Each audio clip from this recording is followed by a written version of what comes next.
Ang motor ni Trupa na ika nga nila legendary Aerox. Alamin natin kung anong meron dito. Equip ito ng liquid-cooled 4-stroke single overhead cam, 155 cubic centimeters, single cylinder, 4-valve, fuel-injected engine. Blue core equipped din ito kaya more power, less fuel kaya ang average fuel consumption niya ay 48.62 km per liter. VVA na nagbibigay ng malakas na torque sa low speed at malakas na power sa high speed kaya kung mahilig ka sa racing, pwede sa'yo to. Meron itong makabagong Y-Connect na makokonect mo ang smartphone mo para ma-notify ka kung kailangan mong pa-maintenance at kung saan ka huling nag-park. Meron itong power socket pero need mo lang bumili ng converter para magamit mo kung low-bat ka. LED na din ang kanyang headlight na meron split type DRL na napaka-aggressive ng dating at ang kanyang taillight na LED na din na pinasingkit ang datingan. SRP 124,000. Disclaimer lamang po, hindi po ako nagtatrabaho sa anuman dealer. Kung ano man po nasabi kong price dito, yun po yung updated na price sa araw na pagbablog ko ngayon. Engine type, liquid-cooled 4-stroke, single overhead cam, 4-valve. Cylinder arrangement, single cylinder. Displacement, 155 cubic centimeters. Bore and stroke, 58.0 by 58.7 millimeters. Compression ratio, 11.6:1. Maximum horsepower, 11.3 kilowatt at 1,000 rev per minute. Maximum torque, 11.3 Nm of torque at 6,500 rev per minute. Starting system, electric starter. Lubrication system, wet sump. Engine oil capacity, 1.0 liters. Fuel supply system, fuel injection. Clutch type, dry centrifugal shoe. Transmission type, V-belt automatic. Frame type, backbone. Front suspension, telescopic fork. Rear suspension, unit swing. Front tire, 110 by 80 by 14. Tubeless yan. At sa kanyang rear, 140 by 70 by 14. Tubeless din yan. Front brake, hydraulic disc brake na may sukat na 213 mm. Rear brake, mechanical leading trailing drum brake. Overall length 1,980 mm.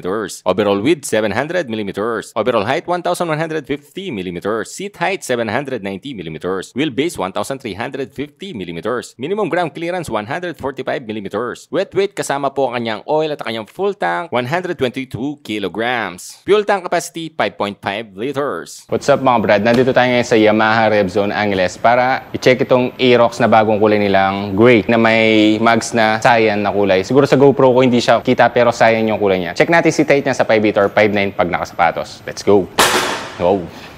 Unang upo, flat-footed naman tayo mga brad sa height ko. Goods naman. Tapos sa balikat, maganda rin. Very relax. Yung position ng paa, maganda rin mga brad. Yung turning radius, goods din. Saka napakagaan lang. Sup mga brad, ito ang Aerox na bagong kulay nila, gray. Sayang yung kulay niya, di ko lang alam kung kita sa aking GoPro. Gloss to, parang matte yung finish niya dito. May ano rin siya dito, maliit na windscreen or windshield. Side mirror, same pa din. Magandang quality, makapal. Yung preno mo sa harapan, hindi siya adjustable. Pati sa likuran. Drum brake to mga so pinaka-handbrake mo.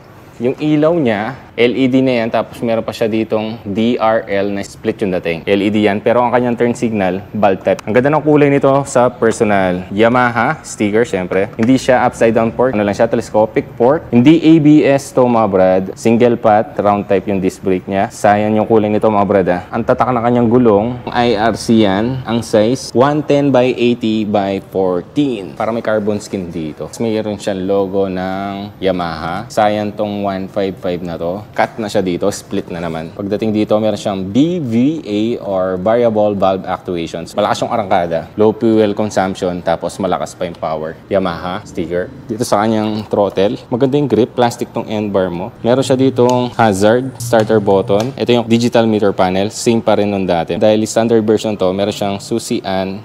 Open mo yung fuel, ayan, fuel. Sa seat, ito lang.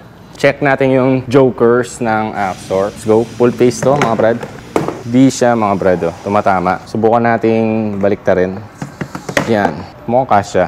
You know, medyo may konti pa, pero kasya siguro to kung ididiin mo pa. Yung tahi ng kanyang upuan, brad, maganda Napakaganda ng quality. Talagang Yamaha premium. Tapos meron siyang Aerox. Liquid cooled. Andito yan mga brad. Maganda rin. May cover na siyang kahit pa paano. Footrest na yung backride. Goods din. At sa inyong footrest, may rubber siya dito. Goods na goods. Pagdating sa exhaust, napaka-sporty tignan. Ito yung heat guard mo. Suspension niya mga brad, di siya adjustable. Yung swing arm, gloss yung type, napakapal. Yung gulong niya sa likuran, IRC din yan. Ang size, 140 by 70 by 14. Alright, tubeless din yan. Ito yung kanyang fender sa likuran mga brad. Bulb type at dito LED na mga brad. Meron pa siya dito reflector.